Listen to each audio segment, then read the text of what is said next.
All right, what is good, ladies and gentlemen? It is the Master Reviewer back again with another review, and today we are doing a review for Dr. Stone Season 1. This is a rewatch for me, and it is a viewer recommendation, and this one comes from Mega Magic Dog, so big shout out to Mega Magic Dog for the recommendation. Should be on screen here, so yeah, as usual, anyone that wants me to review something or rank or all that good stuff, leave it in the comments, and I will maybe possibly check it out. But that's the outro, and we're not doing the outro. We are doing the intro because we are reviewing Dr. Stone. Yeah, once again, this is a rewatch, and I'll preface this by saying I pulled another all-nighter as usual.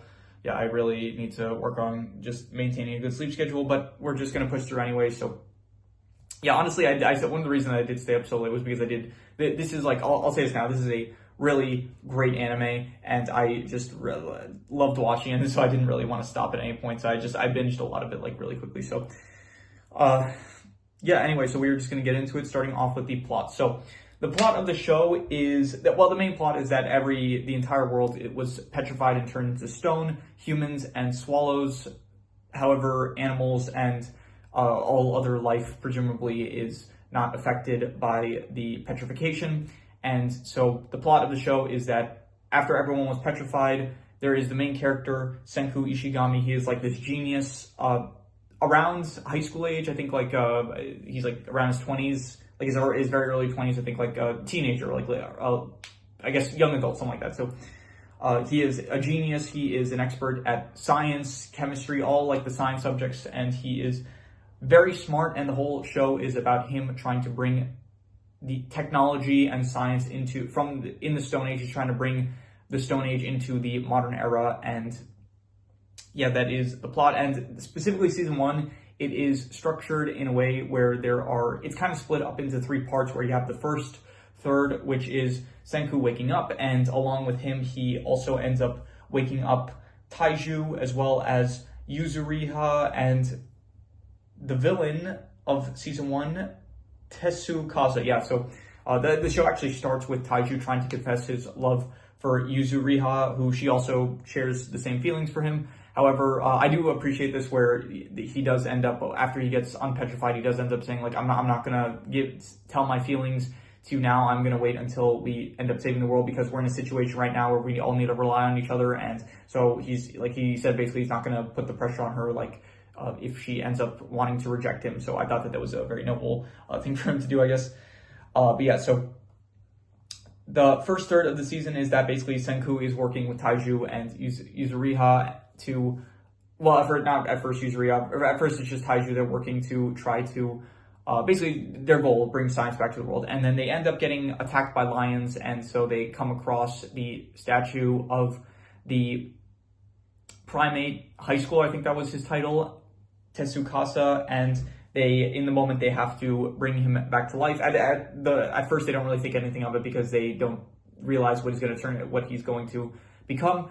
And so yeah, Tetsukasa's character, he is very hypocritical. His whole philosophy is like, okay, we need to make sure that science does not come back into the world, because it will lead to weapons being created, and corrupt people will end up using science in order to bring suffering back into the world. There were, like, back in the modern era, there was corrupt politicians. There was a lot of very evil people that use their influence and power and the use of science to start wars and stuff, create a lot of trouble for a lot of people around the world. And so his whole thing was basically, we're not gonna, like, he doesn't want that to happen again. So he wants to only revive the pure-hearted youth, and yeah, that's basically like his goal. He's very hypocritical about it, though. So because for one, the only people that he seemed to revive throughout the season have been like people that very often want to start fights and like kill people. So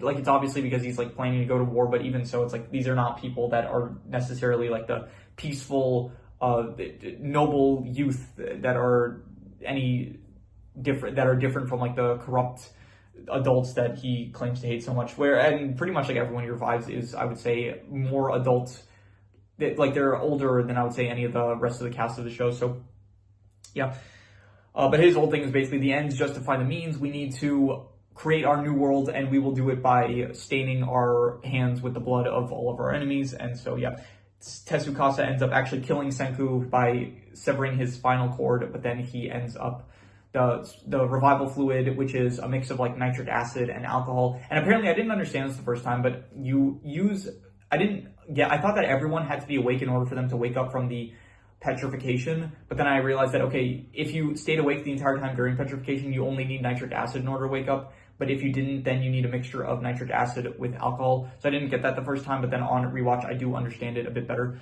So, yeah, what was I saying? Oh yeah, so the revival fluid, it had healing properties, so Taiju and Yuzuriha, there was like a bit of stone still on Senku's neck, and so they use the revival fluid, which ends up healing his spinal cord.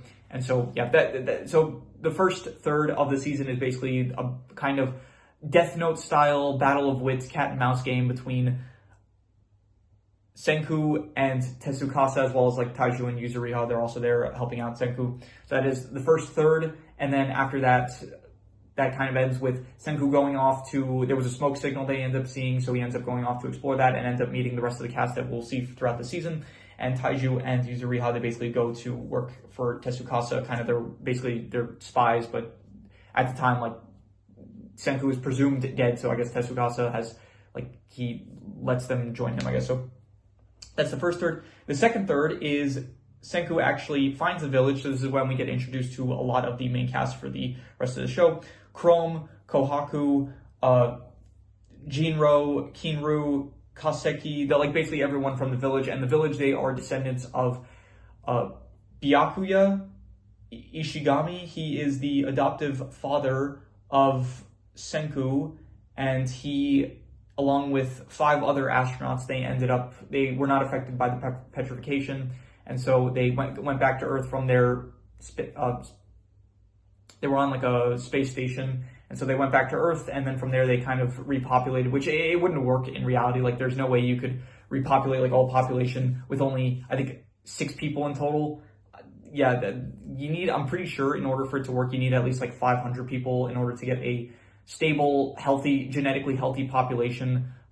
Like, you need at least like 500 people, I'm pretty sure. So not the most realistic, but whatever. I guess most of the show is not really. No, that's actually not true. Most of the time I'll say like, yeah, okay, most of this is not realistic, so you can ignore this. A lot of stuff in the show is actually very accurate, especially like anything in terms of the science. So a lot of props to the creator. The creator of the show is like probably just some like science genius, I gotta say. So props to the author of, I guess, the manga. The manga, like, this is based off of manga. So, but yeah, what was I saying? So the town is the descendants of Senku's father and the rest of the astronauts, basically. And so I really like the whole backstory of the astronauts. I thought it was like a great backstory for the characters, all the astronaut characters, and we'll get to the characters in a bit, but yeah.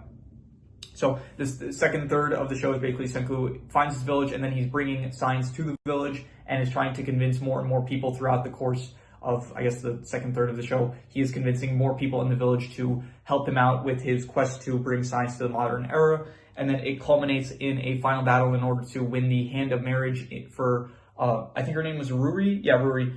She is the sister of Kohaku. She's also the village priestess. And so Senku is trying to, well, it's not Senku, but like Senku's team is kind of trying to win Ruri's hand in marriage as well, because it also comes with being the chief, as well as they're mainly doing it to get alcohol in order to help out with their, the thing that they were making at the time, which I think at the time they were probably making a, this wasn't when they were making the cell phone, they were making, I think, I don't remember, the electricity? No, it wasn't electricity, the antibiotics, yeah, because Ruri, she was sick, and so she needed medicine, and so they were trying to make medicine for her, and so they needed alcohol for like the final part of it. So yeah, so the first third was basically cat and mouse game between Senku, Taiju, Yuzuriha, and Tetsukasa. Second third of the show is Senku kind of getting to know all of the people of the village, as well as kind of recruiting them into his kingdom of science, and then finally culminating in the whole tournament where they have to fight against Magma, and yep. So, and then the final third of the season is that it's kind of like starting to build up to the war, which is going to be the spoilers, I guess, for people that haven't watched the show, which I recommend that you all do.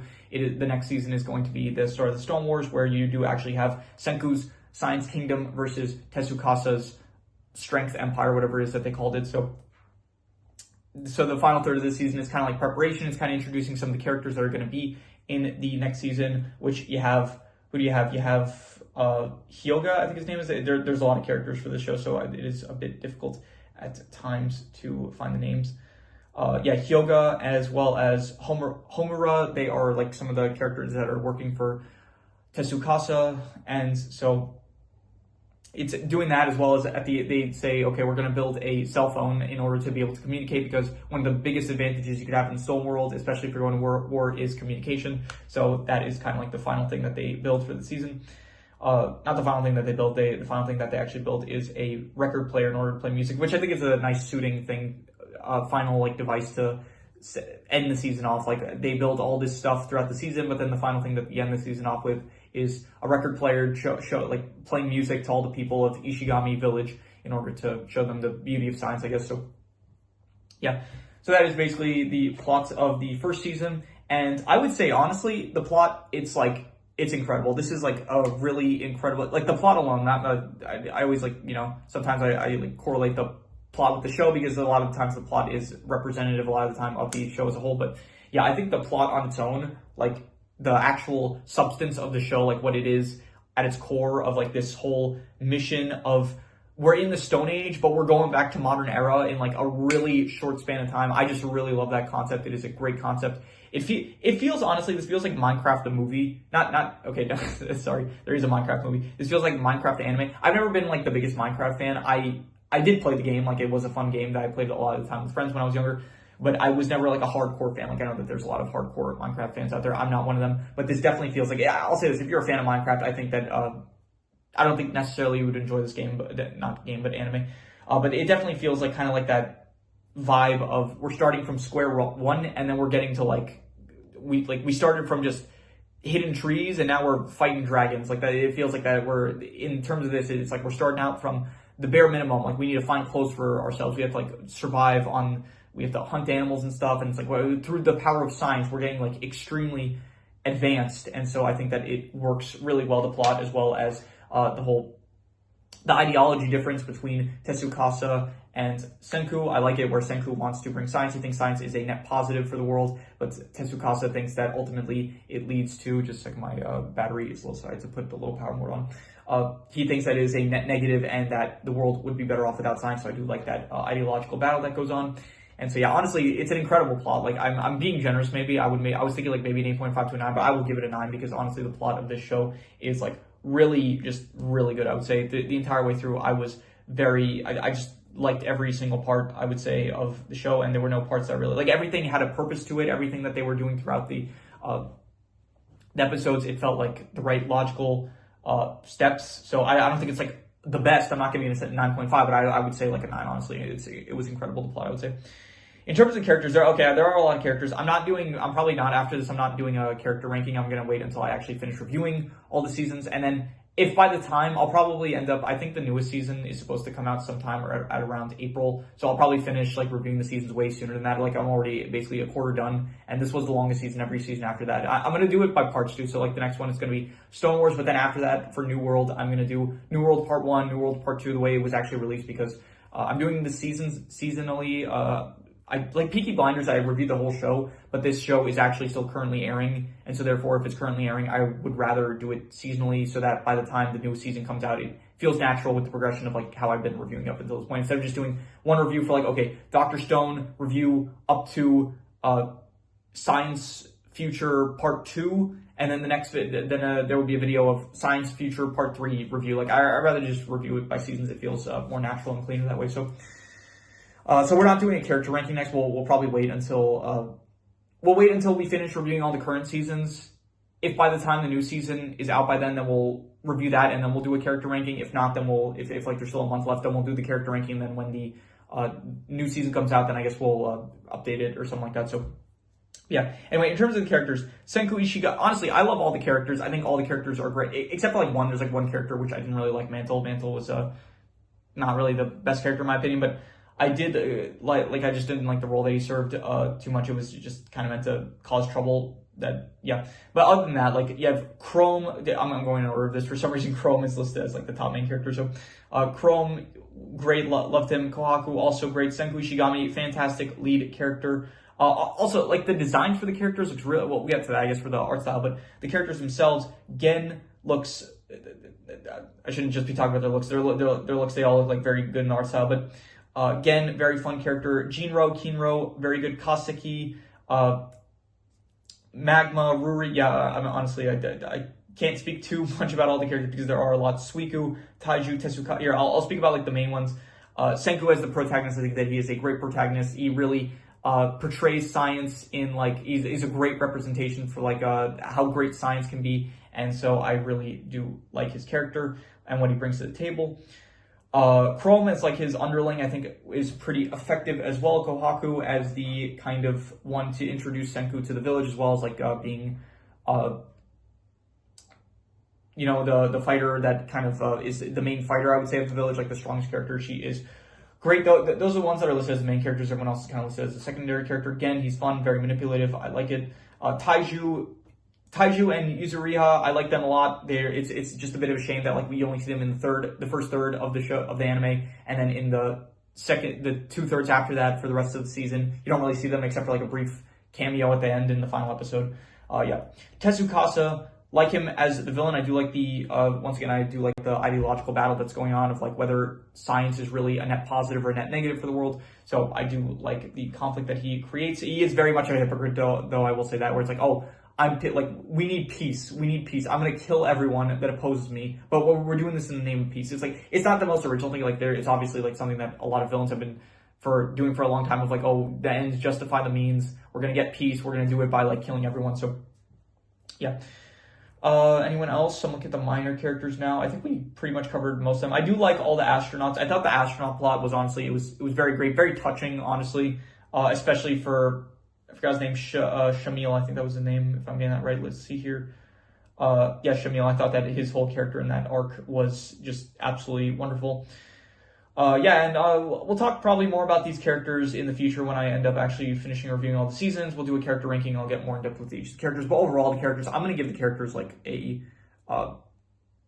honestly, I'll go like an 8.5, I'll say. I think I'm giving it... Honestly, this is like a bit low, I would say, because from what I know that it's going to be in future seasons where it's like we start getting a bit more character developments with certain characters, I would definitely... And like we get introduced to some new characters as well. For now, I'm just going to say an 8.5. I'm going to say amazing, but I think it's going to go up in like future seasons, I would say. So in terms of the settings, it's a very nice setting. It takes place in Japan, and since 3,700 years have gone by, there is a lot of nature and stuff. There's not anything modern anymore, really, so it all takes place in nature. You do have, the main area is probably Ishigami Village, which is the actual town that Kohaku and the rest of the gang, Chrome and all of them are from, that Senku is at for basically the last 2/3 of the season.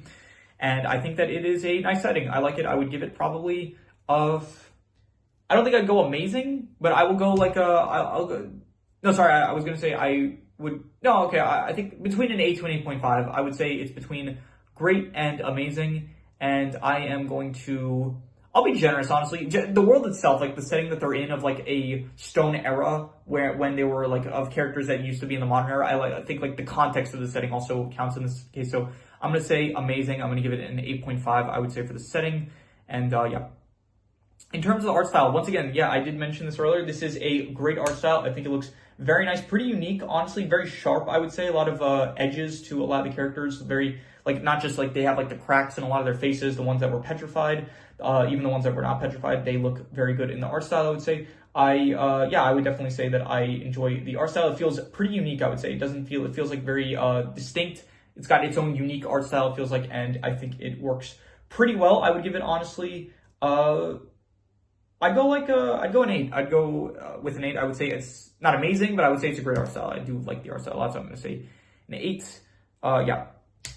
In terms of the comedy, I think it's listed as a comedy. I'm not actually sure if I can actually see here overview.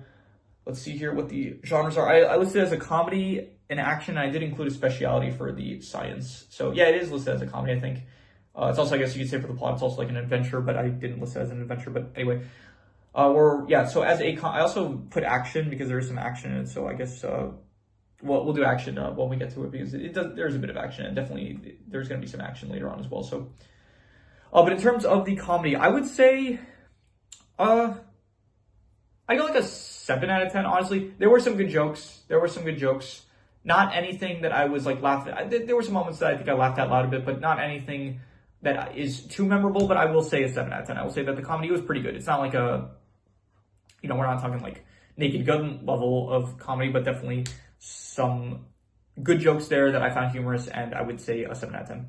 In terms of the speciality, which is all the science aspects, I'm going to say, like, honestly, between a 9 to a 9.5. This is one of the best, like, speciality shows that there is, where this show, like, it focuses on science, like, every show or movie, or not every, but when it comes to like stuff that has a draw to it, like shows, anime, movies that have a draw to it, this specific one, like it chooses like the draw of this is like the science. I think the science is incredibly effective. It makes science, like, I'm already like, I enjoy science. Like, I watch a lot of YouTube stuff about science and stuff like that. I'm in university right now. I am learning a lot about different science subjects, and I'm finding it interesting for the most part. And I would say that like this show, it really just celebrates science, like the what mankind has been able to achieve, like these incredible feats, just the creativity, like the stuff that you're able to accomplish because of science. I'll give it honestly like a 9.5. I think that it is very incredible. Like it's educational. The celebration of, I think just the speciality is maybe honestly like between a 9 to a 9.5, but I'll be generous. I'll give it a 9.5. I'll say like this is one of the best, like in terms of shows and how the show is portraying its main kind of specialty, I guess speciality, whatever it is I usually say. I would say that this does an incredible job at it. I would give it like a 9.5, I would say. So in terms of the action, yeah, I guess I did include action. There is some action in this, I guess specifically, not really in the first third, because I guess Tetsukasa, he fights some lions in the second third. There is the whole tournament arc kind of thing, where they're trying to win the tournament and try and prevent Magma from becoming chief, as well as them trying to win the tournament for all the benefits that they would get from it. And at the end, there is a bit of conflict between Hyuga as well as some of the other members of Tetsukasa's Might Empire, that they fight for a bit and they use some katanas and stuff in the end. I'd go like good, I'll say a 6.5. It's not really, I don't know. This feels kind of early to be listing it as a action, but I am listing it as an action, even though it does probably feel like the action gets better later on when you get to, I'm sure Stone Wars, probably the action from, there's probably going to be some more action in Stone Wars when you get to, spoiler alert, when you get to New World, where you end up having the petrification device. I think that is going to that's going to have some interesting moments from what I remember. And then when you get to actually when they introduce Stanley Snyder, I think that is going to be some great action as well. So for now, I'm just going to give the action a 6.5. Let's say it is good, but not better than that, I would say. In terms of the worst thing, I'll just reuse, I guess, once again, the worst score, the action, a 6.5. I'll say another 6.5 because it is, I guess if I am listing it as an action, it is I am going to list it as an action because it did feel like there was action in this. So I'm not just going to like ignore the action genre. So I'm just going to list another 6.5 because the action is the lowest score. So yeah, in terms of the best thing, I'm just going to once again use the score for the science, the speciality, I would say. I would just give another 9.5 for it. I think that it is just a very incredible celebration of science and the ends you're able to achieve using science, just the benefits. Like, it just does such a great portrayal, and just once again, like, I think I've been saying this a lot because it feels the best way to say it. It is just a celebration of science and the achievements that humanity was able to accomplish thanks to science. So once again, I'm just going to give a 9.5 for the specialty of science, I would say. So yeah, that is all of the scores. So I am going to do the calculations. So King Crimson.